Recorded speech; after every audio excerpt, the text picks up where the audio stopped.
Assalomu alaykum hurmatli hamyurtlar. Barchamizga ma'lumki, bugungi kunda davlat boshqaruvida asosiy e'tibor inson qadri, fuqarolarning huquq va manfaatlarini ta'minlash, aholi bilan samarali muloqot o'rnatishga qaratilmoqda. Xalq davlat organlariga emas, balki davlat organlari xalqimizga xizmat qilishi kerak tamoyili davlat siyosatining ustuvor yo'nalishlaridan biri sifatida belgilangan. Davlat idoralari faoliyatining mazmun mohiyati, fuqarolarning huquq va erkinliklarini ta'minlashga xizmat qilishi lozim. O'zbekiston Respublikasi Konstitutsiyasining 20-moddasida insonning huquq va erkinliklari, qonunlar, davlat organlari hamda mansabdor shaxslar faoliyatining mazmunini belgilashi qayd etilgan. Shuningdek, Konstitutsiyaning 40-moddasiga ko'ra har kim davlat organlariga va tashkilotlariga ariza, taklif hamda shikoyatlar bilan murojaat qilish huquqiga ega.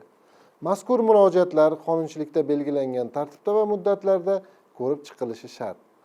Fuqarolar murojaatlari davlat va jamiyat o'rtasidagi eng muhim muloqot vositalaridan biri hisoblanadi. Har bir murojaat ortida inson taqdiri, oila manfaatlari va muayyan ijtimoiy muammo mujassamdir. Shu bois davlat organlarining murojaatlari bilan ishlash tizimi aholi va davlat o'rtasidagi ishonchli ko'prik vazifasini bajaradi. Mazkur tizimda tezkorlik, adolat va natijadorlik asosiy mezon bo'lib xizmat qiladi. So'nggi yillarda aholi murojaatlari bilan ishlash, tizimni takomillashtirish, davlat organlarini xalqqa yanada yaqinlashtirish bo'yicha keng ko'lamda ishlar amalga oshirilmoqda. Davlat rahbari tomonidan ilgari surilayotgan yondashuv asosida vazirlik va idoralar rahbarlarining hududlarga chiqib, aholi bilan bevosita muloqot qilishi, mavjud muammolarni joyida o'rganishi muhim vazifaga aylangan.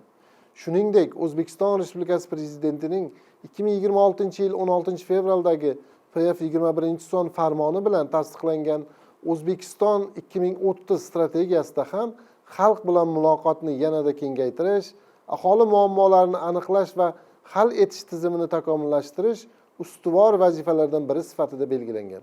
Ta'kidlash joizki, Adliya vazirligida fuqarolar bilan bevosita muloqotni ta'minlash maqsadida qator qulay imkoniyatlar yaratilgan. Xususan, fuqarolarning uyidan chiqmagan holda vazirlikning 1008 va 1148 qisqa raqamli ishonch telefonlari orqali murojaatlar bilan ishlash yagona onlayn platformasi Murojaat.gov.uz portali orqali, vazirlikning elektron pochtasi va rasmiy veb-saytlari orqali, shuningdek vazirlikning binosiga bevosita kelgan holda yoki aloqa xizmati orqali murojaat qilish imkoniyatlariga ega.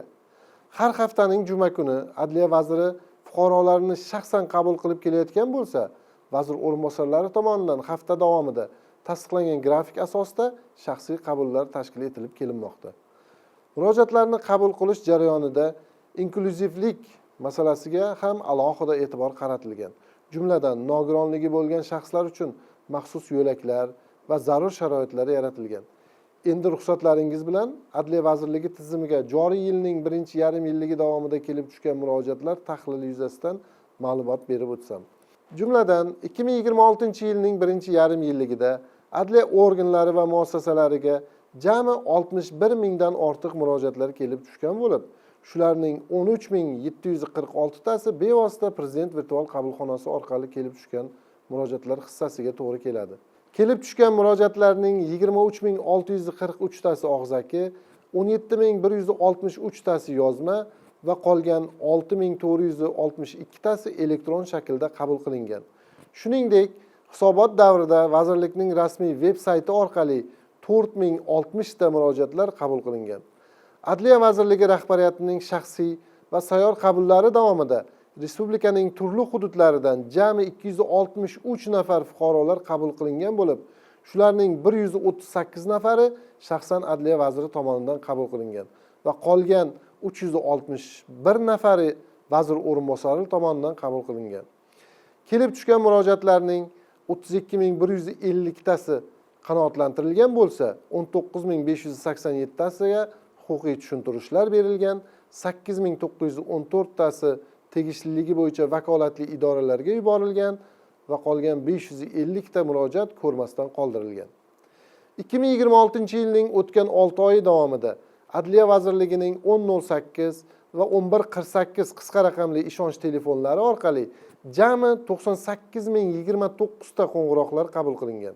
Murojaatlarni o'rganish natijasiga ko'ra, qonuniylikni ta'minlash va aniqlangan qonun buzilishlarini bartaraf etish maqsadida 7250 ta turli xil ta'sir choralari qo'llanilgan. Jumladan sudlarga 2190 ta da'vo arizalari kiritilgan bo'lsa, vakolatli idoralarga 4250 ta taqdimnomalar va 665 ta ma'muriy takliflar kiritilgan. 148 ta boshqa turdagi ta'sir choralar qo'llanilgan. Ko'rilgan choralar natijasida 404 nafar shaxslarga intizomiy, 598 nafar shaxslarga ma'muriy choralar qo'llanilgan.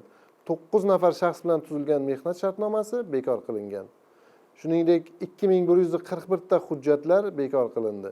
Bundan tashqari, jismoniy va yuridik shaxslarga jami 98 milliard so'mga yaqin mablag'lar undirilgan. Davlat organlarining xalq bilan doimiy muloqoti jamiyatda ishonch muhitini mustahkamlaydi. Murojaatlar bilan samarali ishlash orqali nafaqat alohida muammolar hal etiladi, balki tizimdagi kamchiliklarni aniqlash va ularni bartaraf etish imkoniyatlari yaratiladi. Davlatning haqiqiy samaradorligi uning xalqqa qanchalik yaqinligi va har bir fuqaroning muammosiga qanchalik tezkor yechim topa olishi bilan belgilanadi. E'tiborlaringiz uchun rahmat.